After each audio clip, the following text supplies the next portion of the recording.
कोई व्यक्ति दूसरे का अपमान क्यों करता है? क्या आपने कभी विचार किया है? वैसे तो हम भी बिना कारण बहुतों का अपमान करते हैं। हमारा अपना अपमान भी बहुत बार होता है। संसार का सारा व्यवहार एक दूसरे का अपमान करने पर टिका है। जैसे पति अपनी पत्नी का अपमान करता है, पिता अपनी संतानों का अपमान करता है, नौकरी देने वाला अपने नौकर का अपमान करता है, अर्थात जो भी बलवान है वो निर्बल का अपमान करता है। यदि हम शक्तिमान हैं तो अपमान के बदले में लड़ाई करते हैं, और यदि लड़ने की शक्ति नहीं होती तो हम अपमान सह लेते हैं, स्वयं को निर्बल और असहाय मान लेते हैं। हमें छोटे होने का एहसास होता है। ऐसा प्रतीत होता है जैसे हमारी आत्मा कुचली गई हो। किंतु कोई किसी का अपमान क्यों करता है?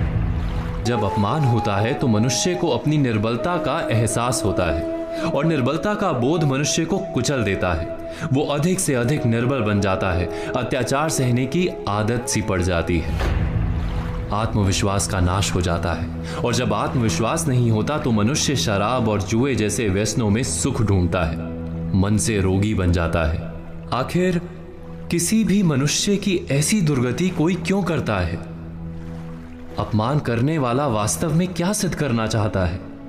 कभी गहराई से विचार किया है? वास्तव में हम किसी का अपमान करते हैं उसकी निर्बलता सिद्ध करने के लिए, ये बताने के लिए कि हम अधिक शक्तिमान हैं। अर्थात वास्तव में अपमान करने वाला स्वयं अपने आप को शक्तिमान या बलवान सिद्ध करने का प्रयास कर रहा है।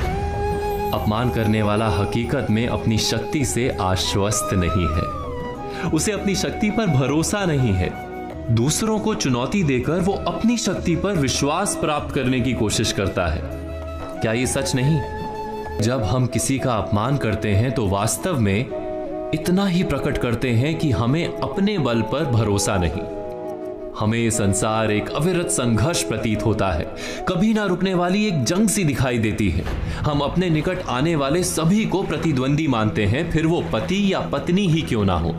हमें निरंतर लगता है कि हमें अपनी शक्ति सिद्ध करनी होगी, अन्यथा हमारा शोषण होगा, हम किसी के गुलाम बन जाएंगे।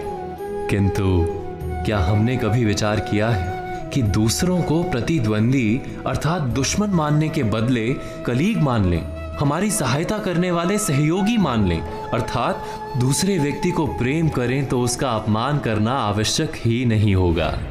किंतु प्रेम करने के लिए आत्मविश्वास आवश्यक है। जिसे अपनी शक्ति पर विश्वास नहीं, वो प्रेम कर ही नहीं सकता। अर्थात जिसका हृदय आत्मविश्वास से भरा होता है, ना वो अपमान करता है, ना अपमान को स्वीकार करता है। क्या ये सत्य नहीं? इस तथ्य पर विचार अवश्य कीजिएगा।